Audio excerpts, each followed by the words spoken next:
1400 صحاب کے ساتھ حضور عمرے کے لیے تشریف لاتے ہیں. کفار مکہ کھڑے ہو گئے کہ ہم عمرہ نہیں کرنے دیں گے، لڑائی ہوگی. حضرت عثمان غنی رضی اللہ تعالیٰ عنہ کو بھیجا کہ ہم عمرہ کر کے واپس چلے جائیں گے، کوئی لڑائی کا ارادہ نہیں ہے. انہوں نے کہا یہ نہیں ہوگا. عثمان آپ آئے ہو تو طواف بیت اللہ کرنا چاہو تو کر سکتے ہو. کہا نہیں، یہ تو نہیں ہو سکتا کہ حضور کے بغیر میں طواف کروں. خیر صلح حدیبیہ کا موقع آیا تو عروہ بن مسعود کی قیادت میں قریش مکہ نے مذاکرات کی حضور علیہ السلام سے، تو ایک صلح نامہ طے پا گیا. اس کی شرائط میں سے ایک شرط یہ تھی کہ مکے سے اگر کوئی شخص بھاگ کر کے مدینہ المنورہ جائے تو اہل مدینہ اس کو پناہ نہیں دے سکیں گے. وہ ہمارا بگوڑا شخص ہوگا تو اس کو پناہ نہیں دے سکیں گے. اور اگر کوئی شخص مدینہ المنورہ سے مکہ واپس آنا چاہے تو اہل مکہ اس کو پناہ دینے کے مجاز ہوں گے.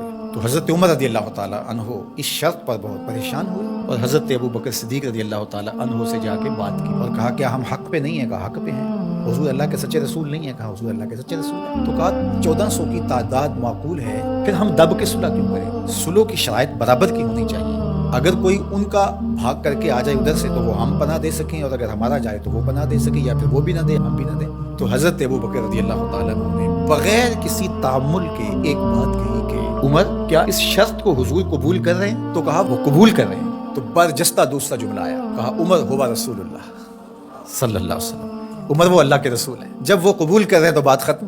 یہ تھا وہ تیقن. اس کو اس مفہوم میں بھی لے سکتے ہیں، عقل قربان کم بپیش مصطفیٰ. یہاں پہ سارے راستے بند ہو جاتے ہیں. یہ ہے وہ یقین. تو کہا ہوا رسول اللہ. یہ برجستہ جملہ ہے جو یقین کی بجلیاں بھر دیتا ہے روحوں کے اندر. یہ کوئی حرج نہیں ہے کہ کسی بھی مسئلہ شرعی اور کسی بھی دینی امر میں آپ لاجک تلاش کر لیں، مل جائے تو اچھی بات ہے. لیکن یہ مزاج بنانا کہ اس کا لاجک کیا ہے، اس کا لاجک کیا ہے. تو اب ذرا دیکھیے کہ جو ظاہری اس پہ بات اٹھتی تھی کہ 1400 کی ہماری تعداد ہے اور وہ اتنے ہیں، تو برجستہ جو جواب دیا وہ یہ تھا ہوا رسول اللہ صلی اللہ علیہ وسلم، کہ وہ اللہ کے رسول ہے. تو حضرت عمر وہیں خاموش ہو گئے. آگے چلیے.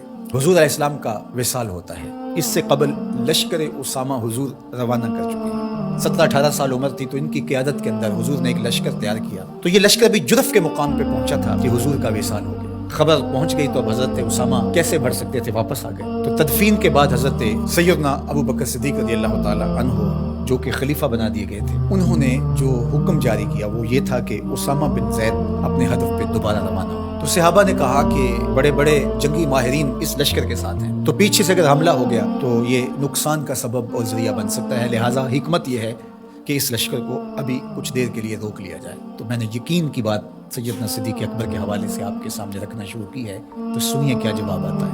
انہوں نے جواب میں کہا واللہ اگر مجھے یقین ہو کہ جانور درندے جنگلوں سے آ کے میرے بدن کی بوٹیاں بھی نوچ لیں تب بھی لشکر اسامہ کو بھیجوں گا، اس لیے کہ اس کو روانہ اللہ کے رسول فرما چکے. پھر اس کا نتیجہ کیا ہوا؟ جو قبائل پر تول رہے تھے حضور کے وصال کی وجہ سے، جن کے کچھ حوصلے بڑے تھے، انہوں نے سوچا ان کا کتنا سسٹم مضبوط ہے کہ یہ ان حالات کے اندر بھی لشکر کو روانہ کرنے کی پوزیشن میں ہے. اور جدھر لشکر گیا انہیں یہ خبر پہلے پہنچ گئی کہ حضور علیہ السلام کا وصال ہو گیا، لیکن انہوں نے سوچا کہ ان حالات کے اندر بھی لشکر حملہ آور ہو رہا ہے ہمارے اوپر، تو اس کا مطلب ہے یہ کتنے مضبوط ہو گئے ہوئے. تو لشکر بھی کامیاب اور بامراد مظفر ہو کر کے واپس پلٹا، اور کسی کو مدینہ المنورہ کی طرف میلی آنکھ سے نظر اٹھا کے دیکھنے کی ہمت بھی نہ پڑی. یہ سیدنا صدیق اکبر رضی اللہ تعالی عنہ کے یقین کا، اعتماد کا، بھروسے کا، اور حضور علیہ الصلوۃ والسلام کی ذات پر ان کا جو اذعان و یقین تھا اس کا نتیجہ تھا. تو یقین کی کائنات کا اگر کسی نے شہنشاہ دیکھنا ہے تو وہ ابو بکر صدیق رضی اللہ تعالیٰ عنہ. ان کی پوری زندگی یقین کی دولتوں سے بھری پڑی ہے. صاحب صدق بھی ہیں،